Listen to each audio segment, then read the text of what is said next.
नमस्कार। आज के इस विश्लेषण में हम एक ऐसे अहम बदलाव की बात करेंगे जो जमीन और संपत्ति से जुड़े हर व्यक्ति के लिए बहुत बड़ा गेम चेंजर है।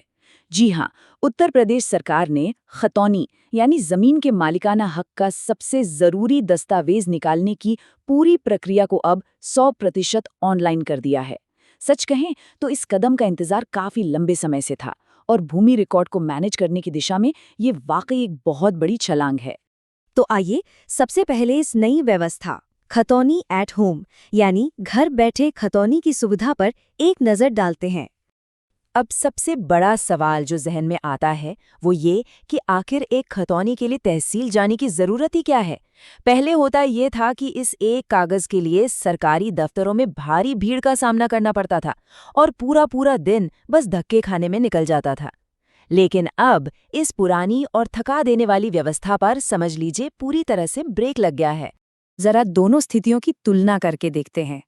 एक तरफ वो पुराना दौर जहां तहसील या कचहरी के चक्कर काटते काटते शाम हो जाती थी, और दूसरी तरफ है आज की ये नई 2400 घंटे चलने वाली ऑनलाइन सर्विस। इसका सीधा सा मतलब है कि अब समय की कोई बंदिश नहीं है। रविवार की छुट्टी हो या फिर आधी रात का वक्त, जब भी जरूरत हो ये डिजिटल सुविधा हमेशा हाजिर है। आगे बढ़ते हैं और इस ऑनलाइन सुविधा के मुख्य फायदों को थोड़ा और गहराई से समझते हैं। देखिए, इसके फायदे सिर्फ पैसे या समय बचाने तक ही सीमित नहीं है। तहसील में भीड़ तो कम होगी, साथ ही चाहे बैंक से खेती के लिए लोन लेना हो, कोई पुराना विवाद सुलझाना हो या फिर नई रजिस्ट्री करवानी हो, इन सभी जरूरी कामों के लिए खतौनी चुटकियों में मिल जाएगी। और सबसे कमाल की बात तो ये है कि इस पूरी प्रक्रिया में एक जबरदस्त पारदर्शिता यानी ट्रांसपेरेंसी आ गई है। बिचौलियों का जो एक पूरा सिस्टम हुआ करता था वो अब बिल्कुल खत्म हो गया है।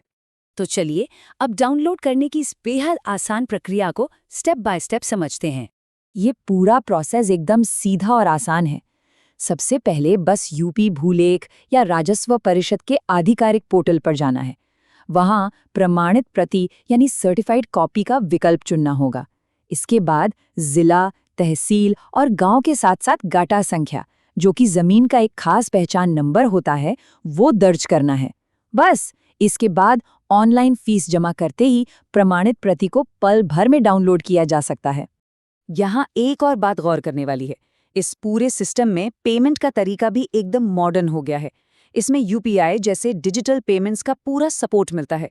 मतलब सरकारी दफ्तर की लाइन में लगकर कैश जमा करने या बैंक जाकर चालान बनवाने का वो जो पुराना सिरदर्द था ना, वो अब जड़ से खत्म हो गया है।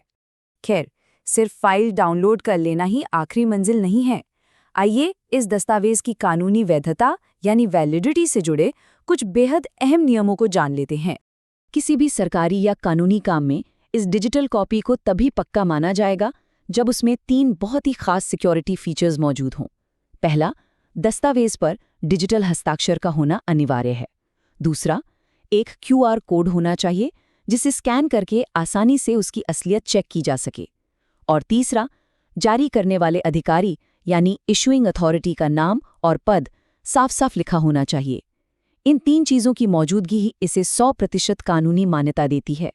तो कुल मिलाकर ये नई व्यवस्था इस बात का सबूत है कि पारदर्शिता और सहूलियत अब सच में बस एक क्लिक की दूरी पर है। लेकिन जाते जाते ये एक बहुत बड़ा सवाल भी छोड़ जाती है। जैसे जैसे ये बुनियादी सरकारी सेवाएं पूरी तरह से डिजिटल होती जा रही हैं, तो क्या बढ़ती डिजिटल साक्षरता गांव देहात के समुदायों को और ज्यादा सशक्त बनाएगी? क्या आने वाले समय में तकनीक के दम पर जमीन और संपत्ति के स्वामित्व का पूरा भविष्य ही बदल जाएगा? जरा सोचिएगा। इसी दिलचस्प सवाल के साथ आज के इस विश्लेषण में हमारे साथ जुड़ने के लिए बहुत बहुत धन्यवाद।